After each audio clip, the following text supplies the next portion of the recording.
I'm super excited about today's video. I've been hearing a ton of buzz about these tumbleweed style soft plastics online. I got one delivered the other day. We're gonna open this up, give you our honest feedback, throw it in the water, help you decide if you should have one of these in your tackle box. So stay tuned. So first, taking a look at the packaging on this Q-Bomb. You know, it claims that the silicone hairs will trigger explosive bites.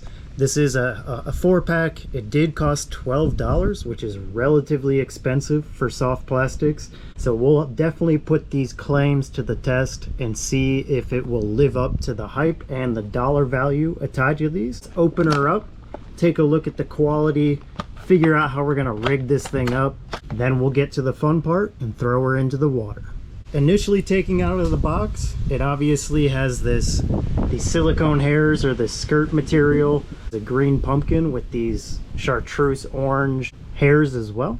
The middle is definitely a soft plastic orb. It has this flatter point on the top here that I think the way I'm gonna rig this up is to simply just slide basically a wacky rig through the middle of this. I'm gonna use one with weed guards on it just to potentially throw it in some areas that are pretty weedy in my backyard pond. But overall, I mean, it seems relatively high quality.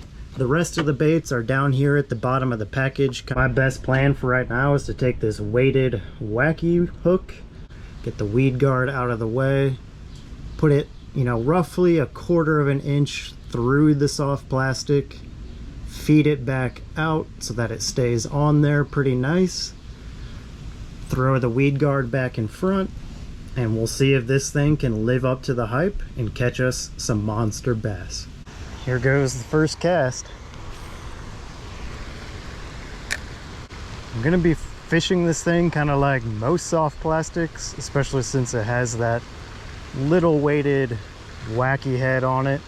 Just gonna let it sink down, settle for a second, pull it straight back up, and let it fall back down again.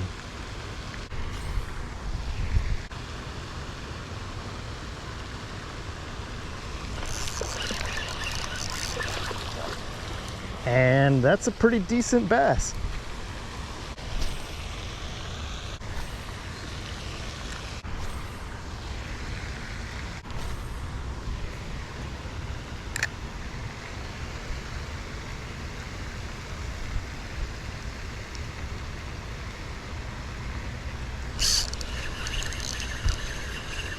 Something just smacked it. I think it's a little guy. Damn. Or a giant bluegill. I mean, that thing is a pig.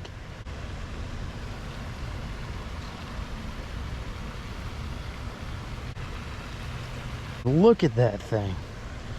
That is a giant bluegill. 2 fish so far, and it looks like it's holding up pretty good.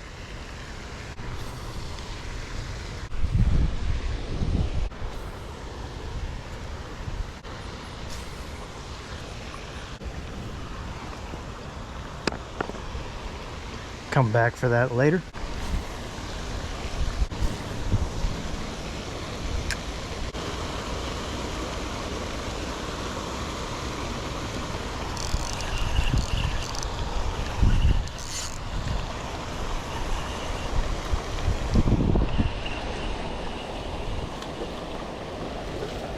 Looks like another bass on the board.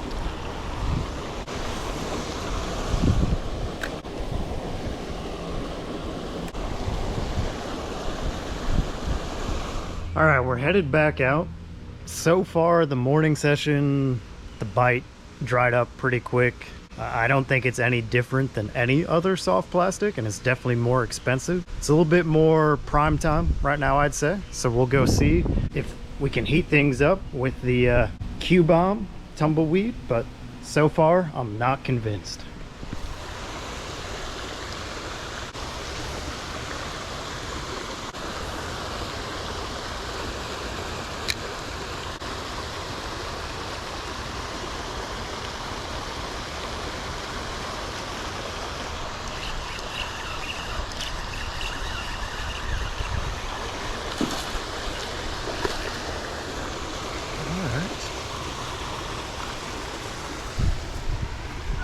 shabby.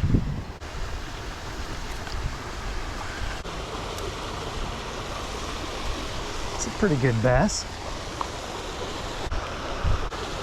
I am pretty impressed with the durability of this thing. I mean, I think that's our fourth fish and really no signs of wear and tear. The skirt portions still look good. The body where the hook's through is definitely solid. So that piece I am pretty impressed with. Given the price, it would suck to have these get pulled off all the time.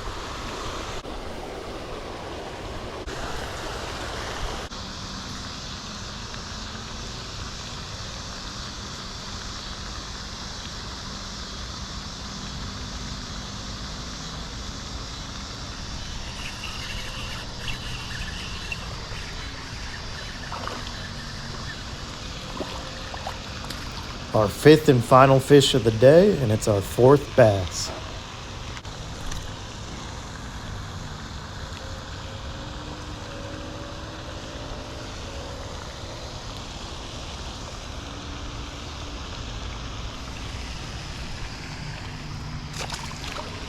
We got a little bit cleaned up here before jumping into our review. The three main aspects I was looking at with this Tumbleweed style soft plastic were durability, action, and price. So when I evaluate those three different categories, let's start with durability. Overall, I find that the durability was great on this soft plastic. You know, we caught decent fish, threw out a ton of different casts, threw some weeds, and it stood up to those tests with minimal, scarring. The skirt material didn't get pulled off by all the bluegill that were hanging out in some of the areas I was casting. The body itself is pretty rigid, held onto the hook nice, never got knocked off when it got hit, and overall it feels like it's going to last a long time, which is a good segue into the second category, because price, I would want this thing to last a long time, because they were $12 for a 4-pack of these Tumbleweed Q-bombs. $3 per soft plastic is definitely higher end in my opinion. You can get a 10-pack of Senko Gary Yamamoto for anywhere from $5 to $7, which is about 50 to 70 cents per soft plastic. Granted, it's not the same action necessarily that you'll get, and it is good to mix up what you're throwing depending what the bass are into that day. But at $3 per, you can open up a whole lot of different lures in that $3 category that might be a little bit more beneficial or give you greater success than a soft plastic, and hold up even longer, even though it got a durability grade of an A. And then lastly, the action category. With the skirt material, it flows through the water. As it rises up, these skirts kind of fall down, or get pulled back rather, by the surface tension of the water. And then as it floats to the bottom, those things expand. And when it hits the bottom, I could see, once I had my sunglasses on, that these hairs kind of expanded very nicely and gave it a nice big presentation as it was just resting on the bottom. So overall, I think I give the action a B+. It's definitely unique action, kind of similar to a jig where you have that skirt material. It's a nice, small, compact size as well in the body here, so you can attract strikes from all different size fish. Obviously, we caught a few bass in the small to medium size category, but overall some decent fish. And then one giant bluegill even got hooked up on this thing. So overall, I give the action a B+. You definitely want to mix it up when you're out on the water, depending what the bass are into, that day, that hour, that season. So if we look at the durability, action, and price, we gave it an A, a B+, and a D. Adding those three up and getting an average, I would give this Tumbleweed style soft plastic a final grade of a B-. Not something you 100% need to go spend $3 per bait on, but it was fun to throw out in the backyard pond. It gave some unique action. It's definitely fun to look at in general. They're relatively new, so more people may catch on and start producing these, which may help drive the price down. Like I said, if the price was just a little bit more reasonable, even though I'm sure it's not easy to produce these things, it would get a overall probably a B plus, A minus. It was very fun, caught some fish, and held up as well, which is better than some soft plastics. With all that being said, try it out for yourself. Let me know in the comments if you pick one up and what you thought about these tumbleweed style soft plastics, or let me know if there's anything else you'd like me to test. Thanks for tuning in, and we'll catch you next time.